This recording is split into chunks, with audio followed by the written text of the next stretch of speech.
दृष्टि आईएएस के टुडे जी के प्रोग्राम में आपका स्वागत है। शुरुआत करते हैं पिछले अभ्यास प्रश्न से, जिसमें हमने आपसे पूछा था निम्नलिखित में से कौन सा देश आसियान यानी association of South East Asian nation से संबंध नहीं है। आपके ऑप्शन थे option A Myanmar, option B Indonesia, option C Brunei या फिर ऑप्शन डी दक्षिण कोरिया। इस प्रश्न का सही उत्तर है विकल्प डी दक्षिण कोरिया। आप में से कई व्यूअर्स ने इस प्रश्न का एकदम ठीक जवाब दिया है। चलिए आगे की बात को एक्सप्लेनेशन से समझते हैं। Association of South east association या आसियान एक अंतर सरकारी संगठन है। इसकी स्थापना आसियान घोषणा या बैंकॉक घोषणा पर हस्ताक्षर के साथ 8 अगस्त 1967 को बैंकॉक थाईलैंड में हुई थी। इसके दक्षिण पूर्व एशिया में 10 सदस्य देश हैं, जिनमें शामिल है Brunei, Cambodia, Indonesia, Laos, Malaysia, Myanmar, Philippines, Singapore, Thailand और वियतनाम। इसका मुख्यालय इंडोनेशिया की राजधानी जकार्ता में है, इसलिए विकल्प डी सही है। गौरतलब है कि आसियान हाल ही में पूर्वी तिमोर को 11वें सदस्य के रूप में स्वीकार करने पर सहमत हो गया है। तो इस तरह इस प्रश्न का सही उत्तर है विकल्प डी दक्षिण कोरिया। चलिए शुरुआत करते हैं आज के एपिसोड की। तो आज के एपिसोड का पहला प्रश्न है निम्नलिखित में से कौन सा कथन सही नहीं है। आपके ऑप्शन है ऑप्शन ए अल्मा अता घोषणा लोगों की स्वास्थ्य देखभाल से संबंधित है, ऑप्शन बी हैग कन्वेंशन प्रदूषण से संबंधित है, ऑप्शन सी तालानोवा संवाद वैश्विक जलवायु परिवर्तन से संबंधित है या फिर ऑप्शन डी अंडर 2 कोलिएशन शुद्ध शून्य उत्सर्जन से संबंधित है। इस प्रश्न का सही उत्तर है विकल्प बी हैग कन्वेंशन प्रदूषण से संबंधित है। ये कथन जो है सही नहीं है, बाकी के सभी कथन सही हैं। चलिए एक्सप्लेनेशन से बात समझते हैं। हाल ही में विश्व स्वास्थ्य संगठन यानी WHO ने कहा है कि दुनिया के लगभग सभी क्षेत्रों में बच्चों, किशोरों और वयस्कों में मोटापा एक सार्वजनिक स्वास्थ्य चिंता का विषय है। आपको बता दें कि 1978 की अल्मा अता घोषणा सार्वजनिक स्वास्थ्य के क्षेत्र में मील का एक पत्थर है। इसे सभी के लिए प्राथमिक स्वास्थ्य देखभाल की नींव रखी थी। वहीं हैग कन्वेंशन बच्चों और उनके परिवारों को विदेशों में अवैध, अनियमित, समय से पहले या बिना तैयारी के गोद लेने के जोखिमों से बचाता है, जबकि तालानोवा संवाद का उद्देश्य पेरिस समझौते को अपनाने के बाद से जलवायु कार्रवाई की प्रगति का जायजा लेना है। वहीं अंडर 2 कोलिएशन राज्यों, क्षेत्रों, प्रांतों और अन्य उपराष्ट्रीय सरकारों का एक बड़ा वैश्विक नेटवर्क है। ये 2050 तक नेट जीरो उत्सर्जन प्राप्त करने के लिए प्रतिबद्ध है। इस प्रकार इस प्रश्न का सही उत्तर है विकल्प बी हैग कन्वेंशन प्रदूषण से संबंधित है। यह कथन जो है गलत है, बाकी के सभी कथन जो हैं वो एकदम ठीक हैं। चलिए अगला प्रश्न देखते हैं। निम्नलिखित युग्मों पर विचार कीजिए। एक तरफ नदी बताई गई है, दूसरी तरफ मुहाने बताए गए हैं, तो कूट इसमें सुमेलित करना है कि कौन सा जो है वो सही सुमेलित है। आपके ऑप्शन है डेन्यूब काला सागर, वोल्गा कैस्पियन सागर और नर्मदा अरब सागर। दिए गए युग्मों में से कौन से सुमेलित हैं? केवल 1 और 3, केवल 2 और 3, केवल 1 और 2 या फिर 1, 2 और 3। इस प्रश्न का सही उत्तर है विकल्प डी 1, 2 और 3 तीनों ही जो है सुमेलित है। चलिए एक्सप्लेनेशन से बात समझते हैं। रूस ईरानी जहाजों को वोल्गा नदी और वोल्गा डॉन नहर तक जाने की अनुमति देने के लिए अपनी सहमति जता चुका है। वोल्गा यूरोप की सबसे लंबी नदी है, जिसकी लंबाई 2325 मील यानी 3740 किलोमीटर है। यह पश्चिमी रूस से बहती है और कैस्पियन सागर में गिरती है। डेन्यूब नदी वोल्गा के बाद यूरोप की दूसरी सबसे लंबी नदी है। यह पश्चिमी जर्मनी के ब्लैक फॉरेस्ट पहाड़ों से निकलती है। लगभग 1770 मील का सफर करने के बाद यह काला सागर में मिल जाती है। वहीं नर्मदा प्रायद्वीप भारत की सबसे बड़ी पश्चिम की ओर बहने वाली नदी है। यह मध्य प्रदेश में पहाड़ों की अमरकंटक श्रेणी के पास निकलती है और अरब सागर में गिरती है। इसलिए इस प्रश्न का सही उत्तर है विकल्प डी 1, 2 और 3 तीनों जो है सही सुमेलित हैं। चलिए अगला प्रश्न देखते हैं। निम्नलिखित में से कौन सा संशोधन अधिनियम आर्थिक रूप से कमजोर वर्ग यानी ईडब्ल्यूएस कोटा से संबंधित है? 101वां, 102वां, 103वां या फिर 104वां। इस प्रश्न का सही उत्तर है विकल्प सी 103वां। बीते दिनों सुप्रीम कोर्ट ने 3-2 के बहुमत से 103वें संविधान संशोधन अधिनियम की वैधता को बरकरार रखा। 103वां संविधान संशोधन सरकारी नौकरियों में आर्थिक रूप से कमजोर वर्ग यानी ईडब्ल्यूएस से संबंधित लोगों को 10% आरक्षण प्रदान करता है, इसलिए विकल्प सी सही है। वर्ष 2019 में संशोधन के माध्यम से भारतीय संविधान के अनुच्छेद 15 और 16 में संशोधन किया गया था। इससे भारतीय संविधान में अनुच्छेद 15(6) और 16(6) सम्मिलित किया गया, जिससे अनारक्षित वर्ग के आर्थिक रूप से पिछड़े लोगों को आरक्षण का लाभ दिया जा सके। अगर आप इस शीट में देख पा रहे हैं तो एक तरफ रिजर्वेशन कैटेगरी बताई गई है और दूसरी तरफ रिजर्वेशन कोटा बताया गया है। तो उस हिसाब से देखें तो एससी को 7.5%, एससी को 15%, ओबीसी को 27%, EWS को 10% कोटा मिला हुआ है, यानी टोटल 59.50% रिजर्वेशन दिया गया है। तो इस तरह इस प्रश्न का सही उत्तर हुआ विकल्प सी, 103वां संविधान संशोधन विधेयक जो है वो EWS कोटे से संबंधित है। अगला प्रश्न है, ग्लोबल मीथेन असेसमेंट रिपोर्ट कौन जारी करता है? विश्व बैंक, अंतर्राष्ट्रीय मुद्रा कोष, खाद्य और कृषि संगठन या फिर और जलवायु और स्वच्छ वायु गठबंधन और UNEP। इस प्रश्न का सही उत्तर है विकल्प डी, जलवायु और स्वच्छ वायु गठबंधन और UNEP। चलिए आगे की बात को एक्सप्लेनेशन से समझते हैं। हाल ही में जारी ग्लोबल मीथेन असेसमेंट रिपोर्ट के मुताबिक 2030 तक मीथेन उत्सर्जन 2020 के स्तर से 5 से 13% अधिक हो सकता है। ये रिपोर्ट जलवायु और स्वच्छ वायु संघ और संयुक्त राष्ट्र पर्यावरण कार्यक्रम यानी UNEP द्वारा जारी की गई है, इसलिए विकल्प डी सही है। इस आकलन से यह भी पता चलता है कि इस दशक में मानव जनित मीथेन उत्सर्जन को 45% तक कम किया जा सकता है।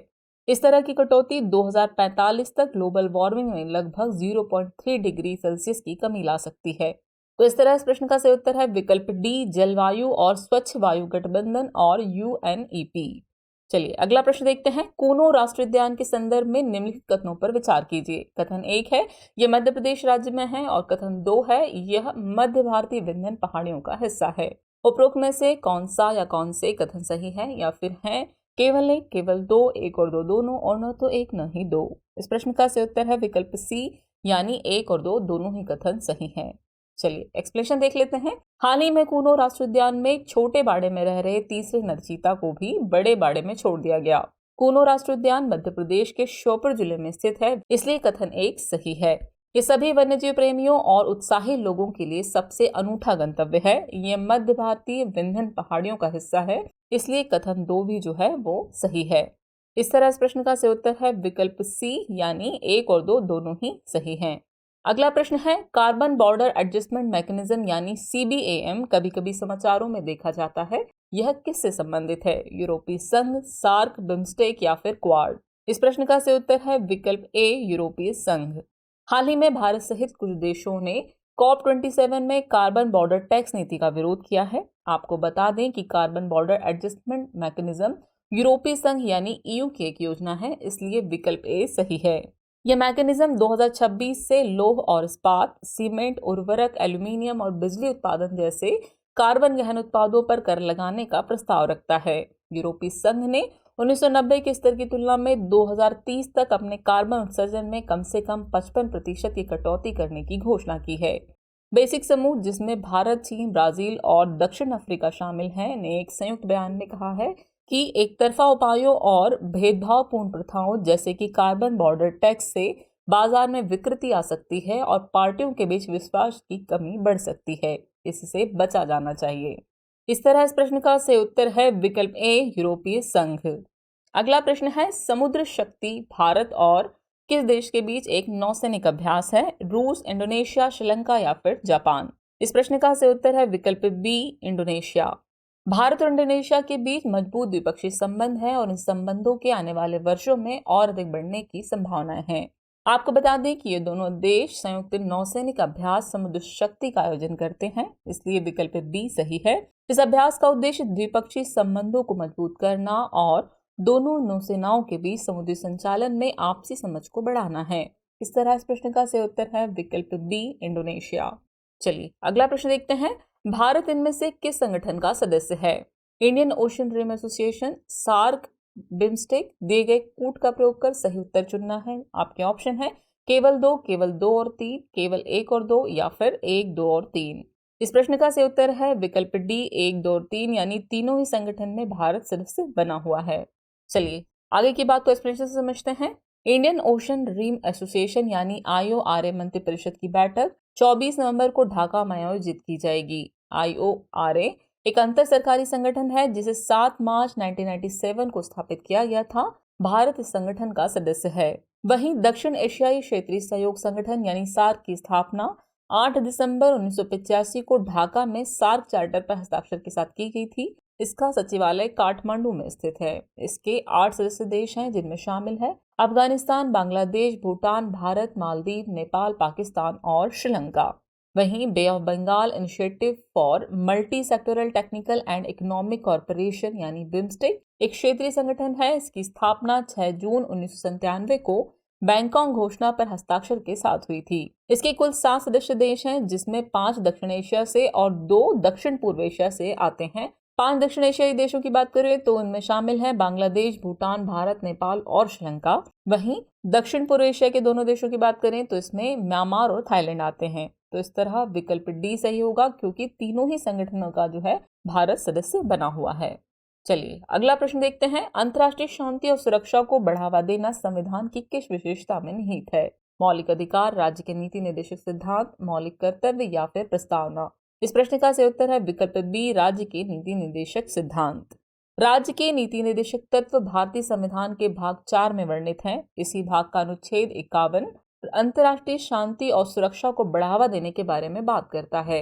इसके मुताबिक राज्य निम्नलिखित का प्रयास करेगा: अंतर्राष्ट्रीय शांति और सुरक्षा को बढ़ावा देना, राष्ट्रों के बीच उचित और सम्मानजनक संबंध बनाए रखना और एक दूसरे के साथ संगठित लोगों के व्यवहार में अंतर्राष्ट्रीय कानून और संधि दायित्वों के लिए सम्मान को बढ़ावा देना। इस तरह इस प्रश्न का सही उत्तर है विकल्प बी, राज्य के नीति निर्देशक सिद्धांत। अब हम पहुंच गए हैं एपिसोड के आखिरी प्रश्न पर। तो आखिरी प्रश्न है, कला और संस्कृति के संदर्भ में कलारिपयट्टू क्या है? आपके ऑप्शन है ऑप्शन ए लोक नृत्य, option B martial art, option C लोक संगीत या फिर ऑप्शन डी उपयुक्त में से कोई नहीं। इस प्रश्न का सही उत्तर है विकल्प B, martial art. Kalaripayattu Kerala का मार्शल आर्ट फॉर्म है। कलारिपयट्टू का प्रभाव केरल के अधिकांश कला रूपों में देखा जा सकता है। अतीत में कलारी लोगों के जीवन का एक अभिन्न अंग था। आपको बता दें कि कलारिपयट्टू को दुनिया की सबसे पुरानी और सबसे वैज्ञानिक मार्शल आर्ट में से एक माना जाता है। चट्टोम यानी कूदना, ओट्टम यानी दौड़ना और मारीचिल यानी सोमर सॉल्ट जैसे करतब भी इस कला के अभिन्न अंग है। इस तरह इस प्रश्न का सही उत्तर है विकल्प बी, मार्शल आर्ट। अभ्यास प्रश्न है, फोर्टालेजा डिक्लेरेशन किस संगठन से संबंधित है? आपके ऑप्शन है BRICS, option B ASEAN, option C SAARC या फिर ऑप्शन डी बिम्स्टेक। तो व्यूअर्स, इस प्रश्न का जवाब कमेंट बॉक्स में देना न भूलें। जल्द ही मिलते हैं नए एपिसोड में नए नए सवालों और उनके नए नए जवाबों के साथ। तब तक के लिए शुक्रिया।